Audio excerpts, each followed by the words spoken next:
అందరికీ నమస్కారం. గత 5 సంవత్సరాలుగా చంద్రబాబు నాయుడు యొక్క అవినీతి పరిపాలన మీద తెలుగుదేశం ప్రభుత్వంలో ఈ రాష్ట్ర ప్రజల సొత్తు ఎలా దోచుకోబడింది, ప్రజలకి అండగా నిలబడతామని చెప్పేసి వాగ్దానాలు చేసి అధికారంలోకి వచ్చిన తర్వాత ఏ విధంగా మోసగించారు, ఏ విధంగా వ్యవస్థల్ని మేనేజ్ చేసుకుంటా పరిపాలన సాగించారు అనేది మనందరం కూడా చూసాం. ఇక అటు సోషల్ మీడియాలోనూ ఇటు ప్రజల్లోనూ డిజిటల్ క్లాక్ ప్రజా తీర్పు, బై బై బాబు, నిన్ను నమ్మం బాబు అనే విధంగా ఈ రోజున ప్రజలందరూ కూడా వచ్చే నెల 11వ తారీఖున జరగబోయే ఎన్నికల్లో తమ తీర్పుని ఇవ్వబోతూ ఉన్నారు. దానిలో భాగంగా అమ్మ షర్మిలమ్మ తమ యాత్రని మా మంగళగిరి నియోజకవర్గం నుంచే ప్రారంభించబోతూ ఉన్నారు. మా మంగళగిరిని రాజధానిగా చేసుకున్న తర్వాత చంద్రబాబు నాయుడు సుమారు 1,06,000 ఎకరాలని సిఆర్డిఓ పరిధిలోకి తీసుకొచ్చి ఏ విధంగా రైతుల్ని మోసం చేశాడు, ఏ విధంగా భూమిని మేము నమ్ముకొని బతుకుతున్నామయ్యా, అమ్ముకొని బతకట్లేదు అని చెప్పి చంద్రబాబు నాయుడు యొక్క రియల్ ఎస్టేట్ వ్యాపారానికి ఎదురు నిలిచారో ఆ రైతన్నల్ని కొట్టడం, హింసించడం, కేసులు పెట్టడం, చివరికి రైతన్నలు పండించినటువంటి పంటల్ని తగలబెట్టించడం వరకు కూడా చేసినటువంటి దుర్మార్గాల్ని ఎదిరించటం. అంతేకాదు నేతన్నల సాక్షిగా, మంగళగిరి సాక్షిగా చేనేత సామాజిక వర్గానికి చంద్రబాబు నాయుడు ఏ విధంగా మోసం చేశాడు, తన మేనిఫెస్టోలో పెట్టినటువంటి చేనేత హామీలకి ఏ విధంగా ద్రోహం చేశాడు. అంతేకాదు ఈ రాష్ట్రంలో చంద్రబాబు నాయుడు చేసినటువంటి దోపిడీని, దుర్మార్గాల్ని అన్నిటినీ ఎండగడుతూ షర్మిలమ్మ గారు తమ ఎన్నికల యాత్రని బిగిన్ చేయబోతూ ఉన్నారు. అది ఎలా జరగబోతుంది ఏంటి అనేది వివరాలు మొత్తం కూడా అమ్మ ద్వారా మీరు తెలుసుకుంటారు. Thank you. ఎన్నికలు వచ్చాయి. ఈ ఎన్నికలు మిగతా అన్ని రాష్ట్రాల కన్నా ఆంధ్ర రాష్ట్రానికి చాలా కీలకం. రాష్ట్ర విభజన జరిగి ప్రత్యేక హోదా రాని నేపథ్యంలో ఆంధ్ర రాష్ట్ర ప్రజలకు ఈ సమయం చాలా కీలకం. ఒక రాజశేఖర రెడ్డి గారి కూతురుగానే కాకుండా ఒక ఆర్డినరీ సిటిజన్గా, ఒక సామాన్యురాలిగా మీ ముందు కొన్ని విషయాలు మాట్లాడతాను. ఈరోజు మన రాష్ట్రంలో ఉన్న పరిస్థితులు ఏమిటి? భూతద్దం పెట్టుకొని వెతికినా ఎక్కడైనా అభివృద్ధి కనిపిస్తుందా? ఎంత పెట్టుబడి వచ్చింది? ఎన్ని పరిశ్రమలు వచ్చాయి? ఉద్యోగాలు వస్తున్నాయా? వ్యవసాయం మనకు వెన్నెముక కదా, రైతు బాగుపడుతున్నాడా? పేదవాడు సంతోషంగా ఉన్నాడా? పేద విద్యార్థికి భరోసా ఉందా? ఒకప్పుడు రాజశేఖర రెడ్డి గారి హయాంలో కలకలలాడిన రాష్ట్రమేనా ఇది అని వెనకటివి ఆలోచన చేస్తే చాలా బాధేస్తుంది. రాజశేఖర రెడ్డి గారి హయాంలో పేద కుటుంబం సంతోషంగా ఉండేది, రైతు కుటుంబం ధైర్యంగా ఉండేది, పంటకు గిట్టుబాటు ధర ఉండేది, ప్రతి వ్యక్తికి ఉపాధి ఉండేది, పేద విద్యార్థి గొప్ప చదువులు ఉచితంగానే చదువుకునే పూర్తి ఫీజు రీయింబర్స్మెంట్ ఉండేది. పేదవాడు కూడా కార్పొరేట్ ఆసుపత్రికి వెళ్ళి వైద్యం చేయించుకోగలగా ఆరోగ్యశ్రీ ఉండేది, ప్రతి మహిళకి భరోసా ఉండేది, కులాలకు, మతాలకు, ప్రాంతాలకు, ఆఖరికి పార్టీలకు కూడా అతీతంగా ముఖ్యమంత్రి హోదాలో ఉన్న రాజశేఖర్ రెడ్డి గారు ప్రతి వర్గానికి మేలు చేసిన నాయకుడు. కానీ ఇప్పుడు చంద్రబాబు గారి హయాంలో ఎలా ఉంది? ఇలా ముందుకు పోతున్నాం, అలా ముందుకు వెళ్తున్నాం అనే గొప్పలు చెప్పుకునే చంద్రబాబు గారి హయాంలో ఆంధ్ర రాష్ట్రం 25 ఏళ్ళు వెనక్కి నెట్టబడినట్టు లేదా? మొదటి 5 సంతకాలు అని చంద్రబాబు గారు పెట్టి కనీసం మొదటి సంతకానికైనా విలువనిచ్చాడా? అధికారంలోకి రావడానికి రైతులకు మొత్తం రుణమాఫీ అని వాగ్దానం చేసి, అదే మొదటి సంతకం అవుతుంది అని వాగ్దానం చేసి, ఎన్నికలు అయిపోయిన తర్వాత ఆ రుణమాఫీ మీద సంతకం పెట్టకుండా ఆ రుణమాఫీకి ఒక కమిటీని వేస్తున్నాను అని సంతకం పెట్టాడు. ఆ రోజు రైతుల మొత్తం రుణం 87,000 కోట్ల రూపాయలు. ఈయన వేసిన కోటయ్య కమిటీ ఏమో ఆ 87,000 కోట్ల రూపాయలను కాస్త వివిధ సాకులు చూపించి 24,000 కోట్లకు కుదించింది. చంద్రబాబు గారు ఈ రోజుటి వరకు అది కూడా పూర్తిగా చెల్లించలేదు. అంటే కేవలం అధికారం కోసం అబద్ధపు వాగ్దానాలు ఇచ్చాడు అంటే చంద్రబాబు గారిది అధికార దాహం కాదా? డ్వాక్రా మహిళలకు మొత్తం రుణమాఫీ చేస్తానని వాగ్దానం చేశాడు. కానీ ఇటీవల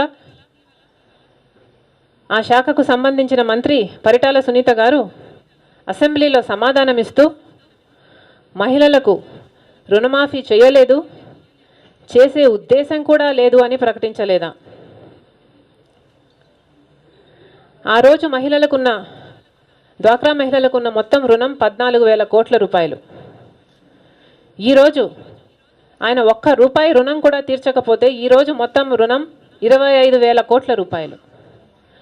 అలా 14,000 కోట్లు కాకుండా 25,000 కోట్లు కాకుండా కేవలం 6,000 కోట్లతో భిక్షమిచ్చినట్టు, దానికి మళ్ళీ పసుపు కుంకుమ అని ఒక పేరు పెట్టి పెద్ద బిల్డప్ ఇచ్చి వాళ్ళకేదో పెద్ద ఫేవర్ చేస్తున్నట్టు చంద్రబాబు గారు మహిళలను మభ్యపెట్టే ప్రయత్నం చేయటం లేదా?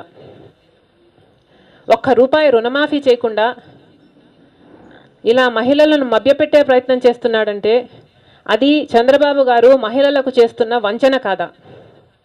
ఒక సామాన్యురాలిగా అడుగుతున్నా.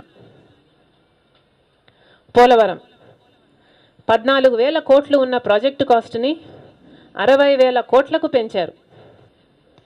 కమిషన్ల ద్వారా, కిక్ బ్యాక్ల ద్వారా వీళ్ళు లాభపడాలని నామినేషన్ పద్ధతిలో వీళ్ళే వాళ్ళకు కావాల్సిన వాళ్ళకు కాంట్రాక్ట్లు ఇచ్చుకోగలగాలని కేంద్రం నుంచి ఆ ప్రాజెక్టును లాగేసుకున్న మాట వాస్తవం కాదా? అది దురాశ కాదా? పోలవరం 3 ఏళ్లలో పూర్తి చేస్తాను అన్నది చంద్రబాబు గారి వాగ్దానం కాదా? చంద్రబాబు గారికి నిజంగానే మాట మీద నిలబడే నైజమే ఉంటే ఈరోజు పోలవరం పూర్తయ్యేది కాదా? అమరావతి 4,000 ఎకరాలు, ఎకరం 3 కోట్లు 4 కోట్లు విలువ చేసే భూమిని కేవలం 50 లక్షల రూపాయలకి తన బెనామీలకి ప్రభుత్వం తరఫున అమ్మేసి ప్రభుత్వం ఖజానాకి గండి కొట్టలేదా చంద్రబాబు గారు? ఇది అన్యాయం కాదా? రాజమౌళి దర్శకత్వంలో గ్రాఫిక్స్ చూపించారు, మనోళ్ళు సరిపోరు అన్నట్టు సింగపూర్ నుంచి ప్లానర్స్ని రప్పించారు, 3D మోడళ్లు చూపించారు తప్ప ఈ రోజుటి వరకు అమరావతిలో ఒక్క శాశ్వత భవనమైనా కట్టారా? అమరావతిని అనాథను చేస్తూ ఒక్క పర్మనెంట్ బిల్డింగ్ కట్టలేదు. కానీ చంద్రబాబు గారికి మాత్రం హైదరాబాద్లో ఉన్న ఆయన పర్మనెంట్ బిల్డింగ్ కోసం 100 కోట్లు ప్రజల డబ్బు ఖర్చు పెట్టలేదా? ఇది అధికార దుర్వినియోగం కాదా? ఒక సామాన్యురాలిగా అడుగుతున్నాం.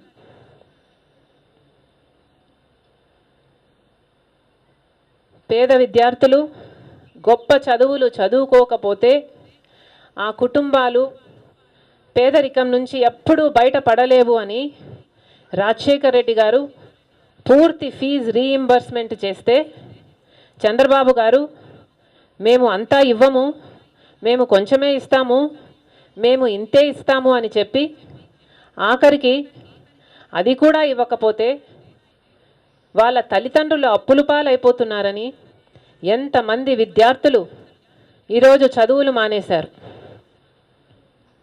చంద్రబాబు గారు స్వయంగా తన చేత్తో ఆ విద్యార్థుల భవిష్యత్తును కూనీ చేసినట్టు కాదా? పేదవాడు కూడా గొప్పవాడిలాగా కార్పొరేట్ ఆసుపత్రికి వెళ్ళి వైద్యం చేయించుకోగలగాలి అని రాజశేఖర్ రెడ్డి గారు ఆరోగ్యశ్రీని ప్రవేశపెడితే చంద్రబాబు గారు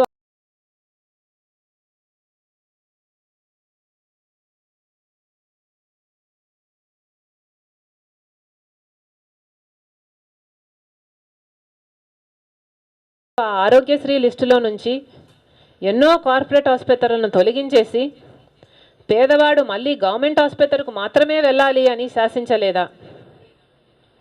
ఇది అమానుషం కాదా? చంద్రబాబు గారికో ఆయన కుటుంబానికో ఏదైనా జబ్బులు వస్తే గవర్నమెంట్ ఆసుపత్రికి వెళ్తారా? కార్పొరేట్ ఆసుపత్రికే వెళ్తారు కదా. కానీ పేదవాడు మాత్రం గవర్నమెంట్ ఆసుపత్రికి మాత్రమే వెళ్ళాలని శాసించారు. ఇది దుర్మార్గం కాదా? మంచి వైద్యం అందక వాళ్ళు చనిపోతే ఆ పాపం చంద్రబాబు గారిది కాదా? ఒక సామాన్యురాలిగా అడుగుతున్నా.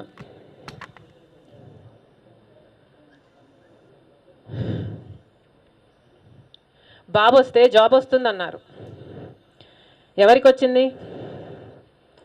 చంద్రబాబు గారి సుపుత్రునికి లోకేష్కి వచ్చింది. ఒకటి కాదు, రెండు కాదు, ఏకంగా మూడు మంత్రి శాఖలు అప్పగించారు. జయంతికి వర్ధంతికి కూడా తేడా తెలియని వాడు. ఒకటి కాదు, రెండు కాదు, ఏకంగా 3 శాఖలకు మంత్రి అయి కూర్చున్నాడు.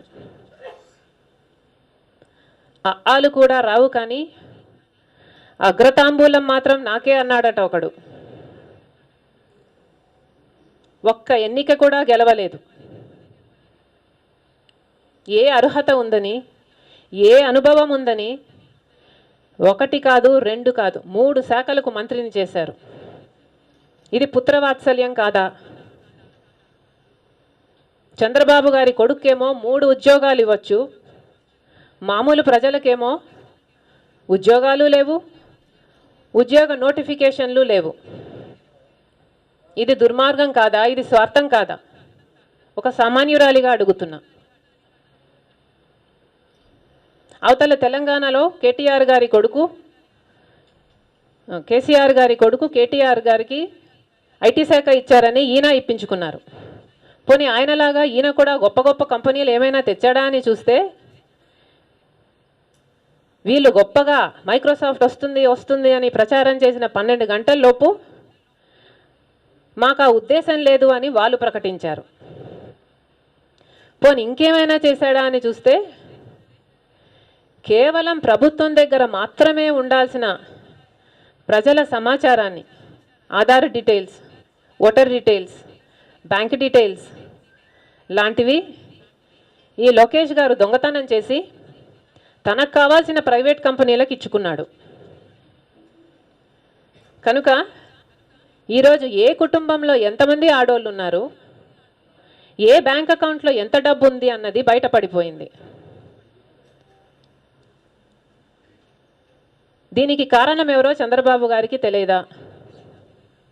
పోనీ ఇప్పటికైనా ఆ డేటాను స్వాధీనం చేసుకుంటున్నాము, దోషులను శిక్షిస్తున్నాము అని చంద్రబాబు గారు అంటారేమో అనుకుంటే అలా అనకపోగా వాళ్లకు మేమే ఆశ్రయం కల్పిస్తున్నాము అని ప్రకటించారంటే ముఖ్యమంత్రి హోదాలో ఉన్న ఈ చంద్రబాబు గారికి సిగ్గు అనిపించలేదా? ఒక సామాన్యురాలిగా అడుగుతున్నా.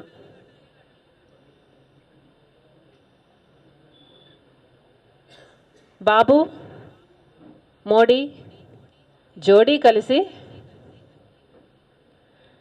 ఆంధ్ర రాష్ట్రానికి రావాల్సిన, చట్టబద్ధంగా న్యాయబద్ధంగా రావాల్సిన ప్రత్యేక హోదాను ఎగ్గొట్టేశారు. బీజేపీ పార్టీ మన చెవులో పూలు పెట్టి మనకంత ద్రోహం చేసే సాహసం చేసింది అంటే దానికి కారణం చంద్రబాబు గారు వాళ్ళను ప్రశ్నించరు అన్న నమ్మకం కాదా? హోదా వద్దు, ప్యాకేజీయే ముద్దు అని చంద్రబాబు గారు అసెంబ్లీలో ధన్యవాద తీర్మానం పెట్టలేదా? హోదా కోసం పోరాడుతామంటే జైల్లో పెడతానని చంద్రబాబు గారు బెదిరించలేదా?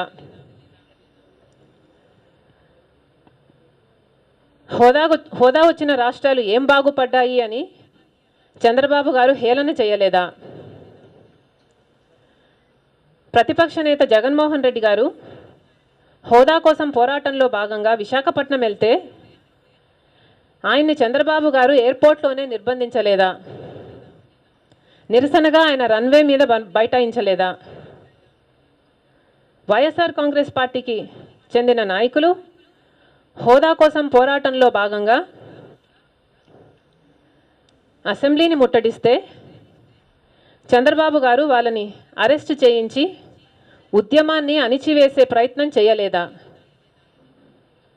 ఆంధ్ర రాష్ట్రానికి ఇంత ముఖ్యమైన అంశం, ఇంత కీలకమైన అంశం, ఇంత అవసరమైన అంశం ప్రత్యేక హోదాను నీరుగార్చిన ఈ చంద్రబాబు గారు చరిత్రహీనుడిగా మిగిలిపోడా? ఒక సామాన్యురాలిగా అడుగుతున్నా.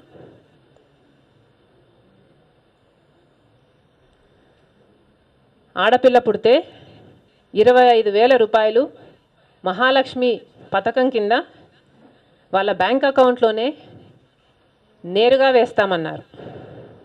ఈ 5 ఏళ్లలో పుట్టిన ఆడపిల్లలందరికీ ఒక్కొక్కరికి 25,000 ఇచ్చేశారా? కేజీ నుంచి పీజీ వరకు ఉచిత విద్య అన్నారు. కాలేజ్ విద్యార్థులకు ఐప్యాడ్ కూడా అన్నారు. ఇచ్చేశారా? ఇంటికి ఒక ఉద్యోగం అన్నారు. లేకపోతే 2,000 రూపాయలు ఇస్తామన్నారు. ఆ లెక్కన ప్రతి ఇంటికి 2,000 ఇంటూ 5 ఏళ్ళు అంటే 1,20,000 రూపాయలు చంద్రబాబు గారు ప్రతి ఇంటికి బాకీ పడ్డారు. ఆ బాకీ తీర్చేశారా? ప్రతి పేదవాడికి 3 సెంట్ల భూమి, పక్కా ఇల్లు అన్నారు. కట్టించేశారా? చేనేతలకు, మరమ్మగ్గాలకు పూర్తి రుణమాఫీ అన్నారు. చేసేశారా? 2 రూపాయలకే 25 లీటర్లు మినరల్ వాటర్ అన్నారు. ఇస్తున్నారా?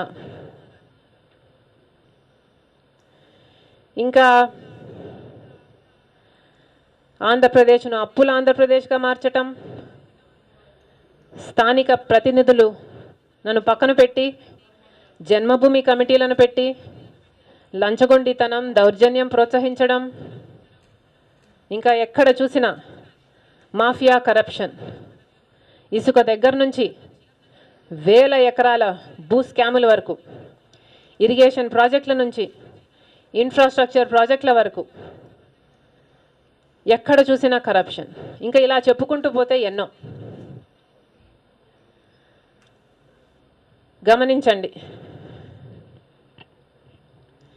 గత ఎన్నికల్లో చంద్రబాబు గారు 600 హామీలు ఇచ్చారు. వాటిల్లో ఏ ఒక్కటి ఈ రోజుటి వరకు పూర్తిగా నిలబెట్టుకోలేదు. వాటిని పాతిపెట్టి ఇప్పుడు మళ్ళీ ఎన్నికలు వచ్చాయి కనుక మళ్ళీ కొత్త అబద్ధాలు, మళ్ళీ మోసపు హామీలు.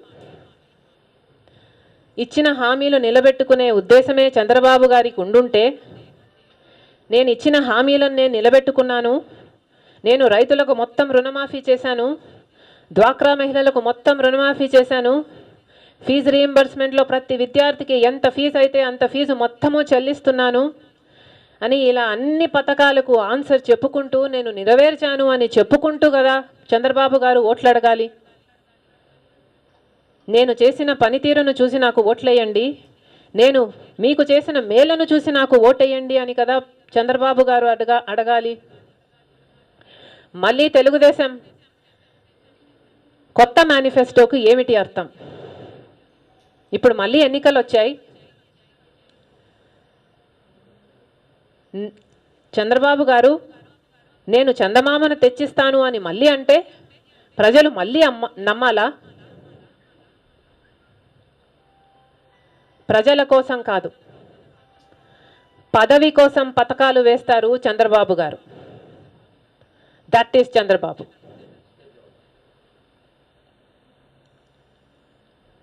ఇన్నేళ్ళు వచ్చినా ఇన్ని అబద్ధాలు చెప్తుంటే ఈయన పెద్ద మనిషి ఎలా అవుతాడు? నేను నిప్పు నిప్పు అని చెప్పుకుంటే తుప్పు నిప్పైపోతుందా?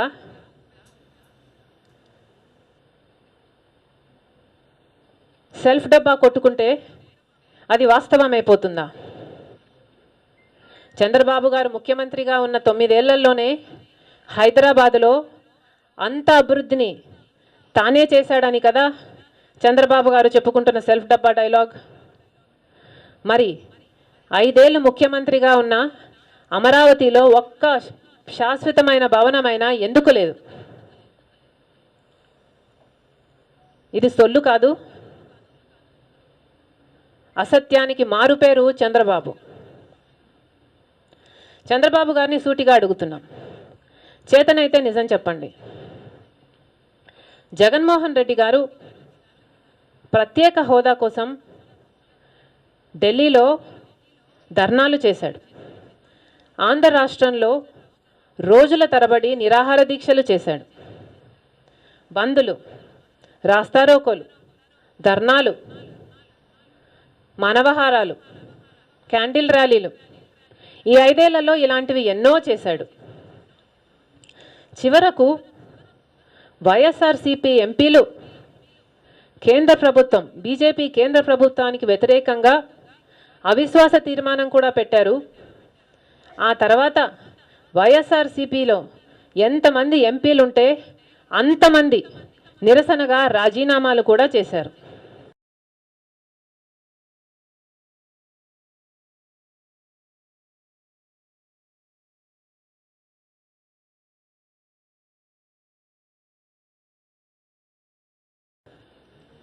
చంద్రబాబు గారికి చేతనైతే నిజం చెప్పండి. జగనన్న ఇంతగా ఊరూరు తిరిగి ప్రత్యేక హోదా కోసం పోరాడుండకపోతే ఇప్పుడు చంద్రబాబు గారి నోట ప్రత్యేక హోదా కావాలి అన్న మాట వచ్చుండేదా?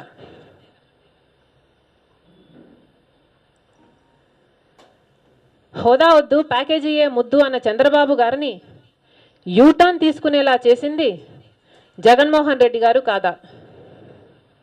చేతనైతే నిజం చెప్పండి. కానీ చంద్రబాబు గారికి నిజం చెప్పడం చేత కాదు.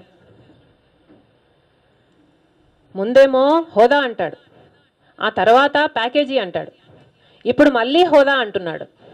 రేపేమంటాడో తెలియదు. ముందేమో బీజేపీతో పొత్తు, ఇప్పుడేమో కాంగ్రెస్తో పొత్తు. చంద్రబాబు గారిది రోజుకొక మాట, పూటకొక వేషం. ఈయనను చూసి ఊసరవల్లి కూడా సిగ్గుతో పారిపోవాలి. ఆలోచించండి. ఎన్నికలు వచ్చాయి, ఆలోచించండి.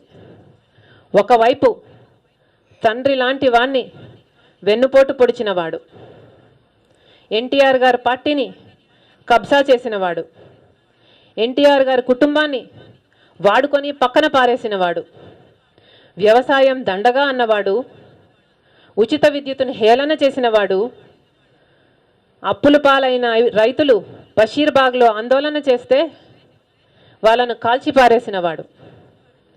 గత ఎన్నికల్లో ఏ ఒక్క హామీ నిలబెట్టుకోలేదు. ఇప్పుడు మళ్ళీ ఎన్నికలు వచ్చాయి, మళ్ళీ కొత్త హామీలు, మోసపు హామీలు. నమ్ముతారా? ఇంకొక వైపు జగనన్న 9 ఏళ్ళు విలువలు కలిగిన రాజకీయాలే చేశాడు. కాంగ్రెస్ పార్టీని వీడితే కేసులు పెడతారని ఆ రోజే తెలుసు. వాళ్ళు అప్పుడే బెదిరించారు. జగనన్న అవినీతే చేస్తుంటే కాంగ్రెస్ పార్టీని వీడేవాడే కాదు. అయినా కేవలం ఇచ్చిన మాట నిలబెట్టుకోవడం కోసం ఈ 9 ఏళ్ళు ఎన్నో కష్టాలు పడ్డాడు. ఈ 9 ఏళ్ళు వైఎస్ఆర్ కాంగ్రెస్ పార్టీని సగర్వంగా తలెత్తుకునేలా నడిపించాడు, నిలబెట్టాడు. చంద్రబాబు గారిలాగా అధికారం కోసం నిలబెట్టుకోలేని వాగ్దానాలు చేయలేదు. చంద్రబాబు గారిలాగా ఒక జెండా పెట్టుకొని గెలిచిన వాళ్ళని తన పార్టీలో చేర్చుకొని రాజకీయ వ్యభిచారం చేయలేదు. పదవుల కంటే విశ్వసనీయతే ముఖ్యమనుకున్నాడు. ఈ 9 ఏళ్ళు ప్రజలకు వచ్చిన ప్రతి కష్టంలో ప్రజల పక్షాన నిలిచి వాళ్ళ కోసం పోరాటం చేశాడు. 3600 కిలోమీటర్లు పాదయాత్ర చేశాడు. కోట్ల మంది ప్రజలను కలుసుకున్నాడు. వాళ్ళ కష్టాలు విన్నాడు, వాళ్ళ కష్టాలు తెలుసుకున్నాడు, వాళ్ళ కష్టాలు అర్థం చేసుకున్నాడు. నాన్నలాగా కులాలకు, మతాలకు, పార్టీలకు అతీతంగా ప్రతి వర్గానికి మేలు చేయాలని ఆశపడుతున్నాడు. ఒక్క అవకాశం ఇవ్వకూడదా?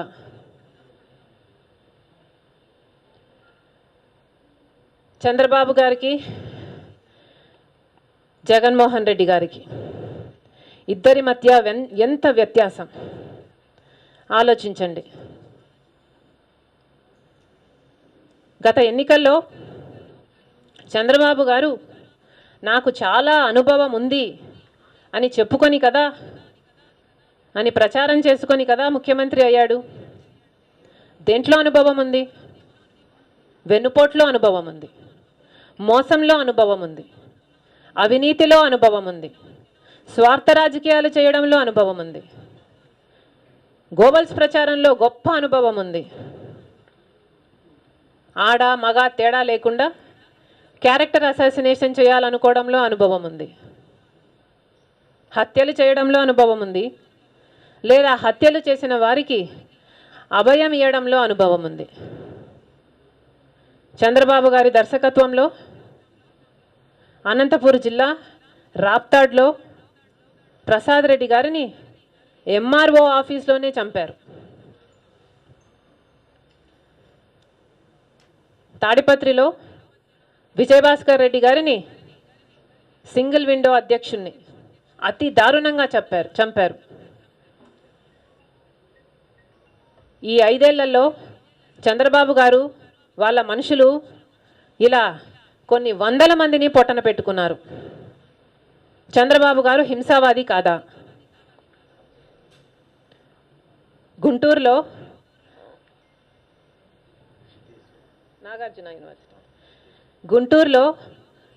నాగార్జున యూనివర్సిటీకి చెందిన నాగార్జున యూనివర్సిటీలో చదువుతున్న రిషితేశ్వరి చావుకు చంద్రబాబు గారి మనిషి బాబురావు అని తెలిసి ఎందుకు ఏ చర్య తీసుకోలేదు? వనజాక్షి మహిళా తహసీల్దారు, స్థానిక ఎమ్మెల్యే చింతమనేని ప్రభాకర్ అనుకుంటా, అక్రమంగా ఇసుక రవాణా చేస్తున్నాడని అడ్డుకుందని ఆమెని నడి రోడ్డులో జుట్టు పట్టుకొని ఈడ్చుకు వెళ్ళారు. ఒక మహిళకు ఇంత అవమానం జరిగితే, ఒక ఆఫీసర్కు ఇంత అవమానం జరిగితే చంద్రబాబు గారు ఏం చేశారు? ఆఖరికి కోర్టు ఆ ఎమ్మెల్యే తప్పు చేశాడు అని తీర్పు ఇచ్చినా కూడా చంద్రబాబు గారు ఏ చర్య తీసుకున్నారు? ఏ చర్య తీసుకోకపోగా ఇప్పుడు మళ్ళీ అదే మనిషికి అదే ఎమ్మెల్యేకి మళ్ళీ ఎమ్మెల్యే టికెట్ ఇచ్చాడు. చంద్రబాబు గారు అరాచకవాది కాదా? నిన్ను మించిన దుర్మార్గుడు, దుష్టుడు, నీచుడు ఇంకొకడు ఉండడు అని చంద్రబాబు గారి గురించి పిల్లనిచ్చిన ఎన్టీఆర్ గారు అన్నారు.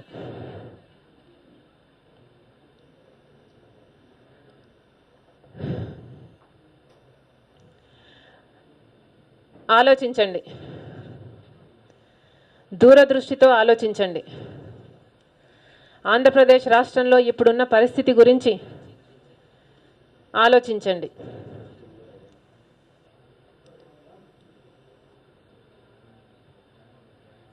రాజ్యసభలో కేంద్ర మంత్రి మాట్లాడుతూ ఆంధ్రప్రదేశ్ రాష్ట్రం పెట్టుబడులను ఆకర్షించే విషయంలో చాలా కింది స్థాయిలో ఉంది అన్నారు. మన రాష్ట్రం అభివృద్ధిలో ఏ స్థానంలో ఉంది? వ్యవసాయ దిగుబడి గణనీయంగా తగ్గిపోయింది అని స్వయంగా ఆంధ్రప్రదేశ్ రాష్ట్రానికి చెందిన ఒఫీషియల్ రిపోర్ట్ బై అగ్రికల్చరల్ డిపార్ట్మెంటే చెప్పటం లేదా? చంద్రబాబు గారి డైలాగ్. ఎక్కడికి పోతుంది మన రాష్ట్రం? చంద్రబాబు గారి పాలనలో ఎక్కడికి పోతుంది మన రాష్ట్రం?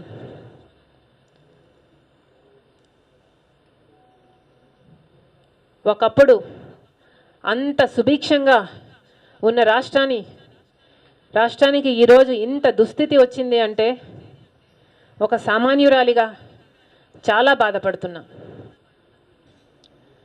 ఆంధ్ర రాష్ట్రాన్ని అంతగా ప్రేమించిన రాజశేఖర రెడ్డి గారి కూతురిగా ఇంకా బాధపడుతున్నా. ఈరోజు ఆంధ్ర రాష్ట్రం దుర్మార్గుల చేతుల్లో చిక్కి అల్లాడుతుంది. ఇప్పుడు పొరపాటు చేస్తే ఇంకొక 5 ఏళ్ళు మళ్ళీ అవకాశం రాదు. ఆ విషయం పక్కన పెడితే ఇప్పుడు పొరపాటు చేస్తే కోలుకోని దెబ్బ తగులుతుంది. ఇప్పుడు పొరపాటు చేస్తే ఆంధ్రప్రదేశ్ మళ్ళీ 25 ఏళ్ళు వెనక్కి వెళ్తుంది.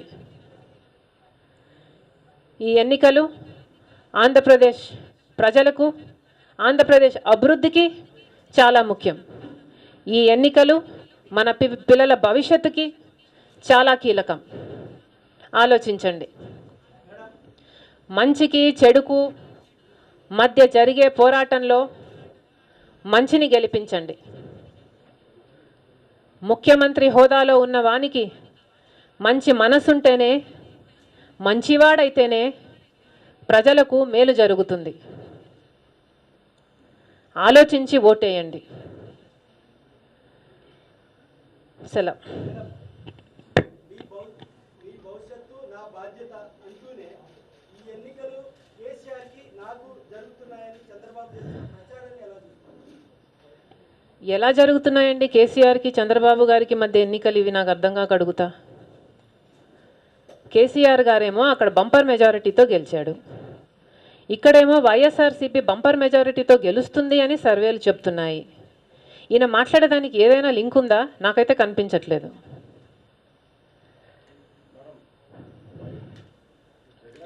మీ భవిష్యత్తు నా బాధ్యత అంటున్నాడు.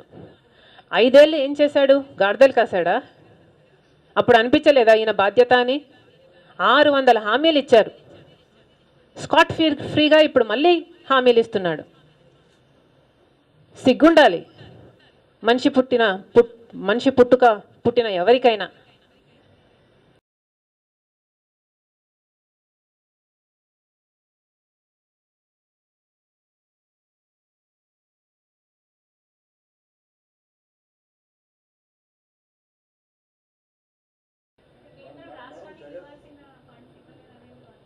She's a woman, Panchayat.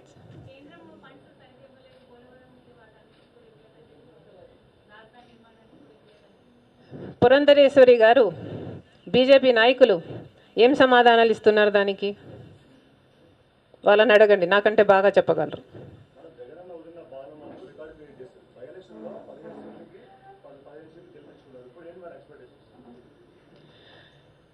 నేను చేసినా చేయకపోయినా బంపర్ మెజారిటీతో వైఎస్ఆర్సీపీ గెలుస్తుంది అన్నది సర్వేలు చెప్తున్నాయి. ఏమేన్ మేడం, 2 రోజుల నుంచి పవన్ కళ్యాణ్ చేస్తున్నటువంటి ప్రచారాన్ని ఎలా చూస్తున్నారు? పవన్ కళ్యాణ్ చెప్తా ఉన్నారు. పవన్ కళ్యాణ్ గారు ఎవరు? యాక్టర్, అవునా? ఒక యాక్టర్ ఏం చేయాలి?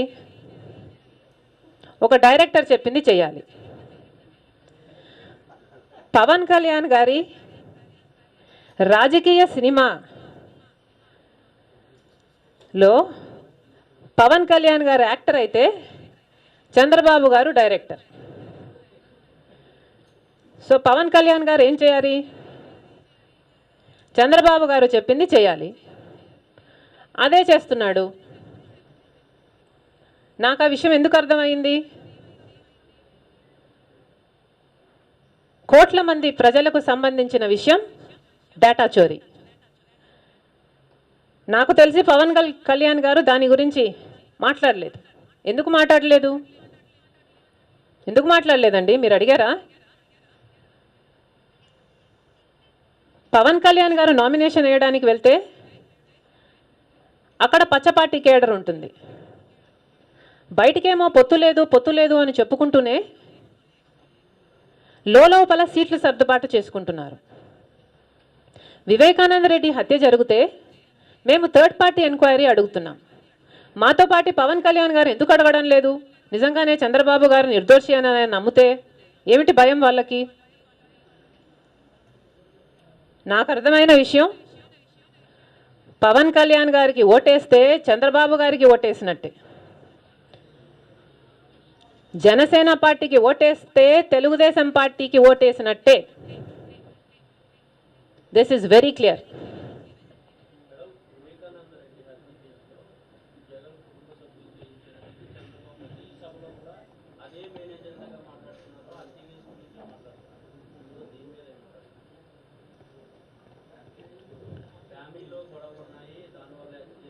ఫ్యామిలీలో గొడవలు ఉంటే లేవు, బట్ ఉంటే కూడా మీ ఫ్యామిలీలో గొడవలు ఉంటే మీరు హత్యలు చేసుకుంటారా?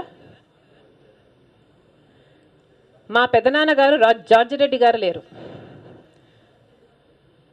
రెండో స్థానంలో మా నాన్న రాజశేఖర రెడ్డి గారు లేరు. మూడో స్థానంలో మా ఇంటి పెద్దగా ఉన్నది వివేకానంద రెడ్డి గారు. అలాంటిది ఆయనను అతి దారుణంగా చంపారు.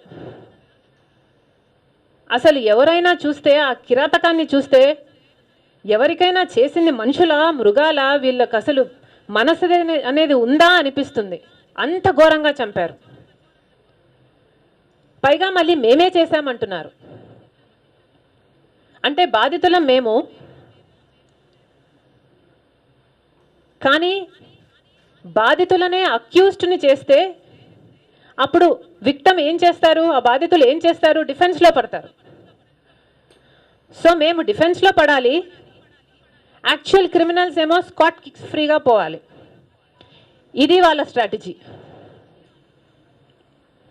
మేమేమంటున్నాము? రాజశేఖర రెడ్డి గారి తండ్రిని, రాజారెడ్డి గారిని ఇలాగే అతి దారుణంగా చంపారు. అప్పుడు కూడా చంద్రబాబు గారు ముఖ్యమంత్రి. తెలుగుదేశం పార్టీ వాళ్ళే చంపారు. వాళ్ళకి చంద్రబాబు గారు అండగా నిలబడ్డాడు. ఇప్పుడు అదే జరిగింది.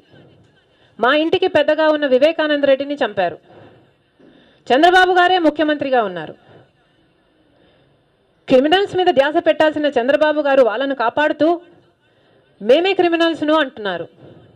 నిజంగానే చంద్రబాబు గారికి ఏ పాపం తెలియకపోతే ఆదినారాయణ రెడ్డి కానీ, తెలుగుదేశం పార్టీకి కానీ, చంద్రబాబు గారికి కానీ ఈ పాపంలో భాగం లేకపోతే థర్డ్ పార్టీ ఎంక్వైరీకి చంద్రబాబు గారు ఎందుకు ఒప్పుకోవటం లేదు? దమ్ముంటే థర్డ్ పార్టీ ఎంక్వైరీ వేసుకోమని చెప్పండి.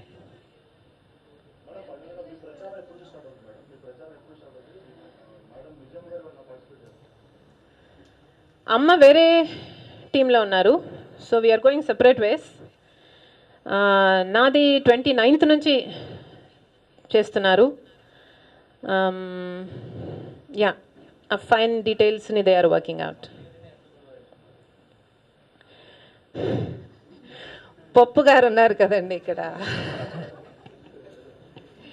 పప్పు గారు ఓడిపోతే అంతకు మించిన సంతోషం. 9వ తేదీ ఎన్నికలు అని చెప్పాడా? ఇలాంటివి ఎన్నో చెప్తాడులేండి. ఈ కామెడీ షో లేకపోతే ఈ పాలిటిక్స్లో ఎంటర్టైన్మెంట్ ఏముంటుంది?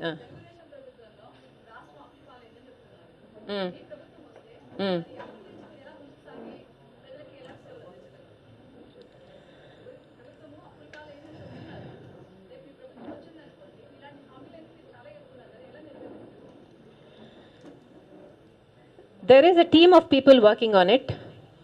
We are confident that మేము ప్రతి హామీ నెరవేర్చగలము అన్న నమ్మకం ఉంది కనుకనే హామీలు ఇస్తున్నాము. అప్పుల గురించి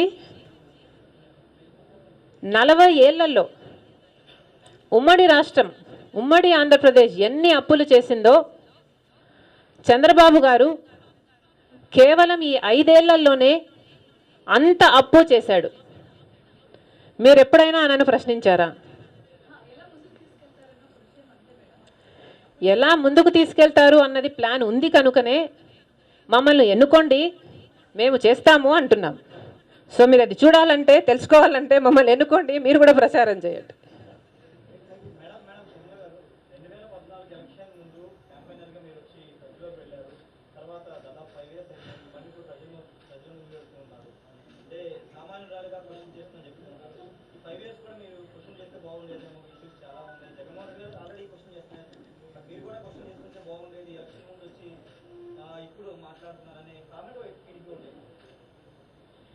నేను రాజకీయాల్లో ఉన్నానా?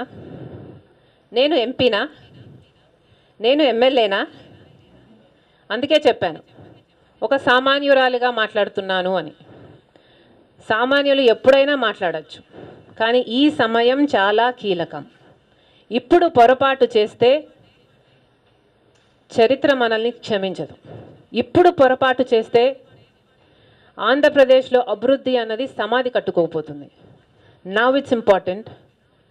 ఇప్పుడు మాట్లాడడం అవసరం. Anything else? Thank you.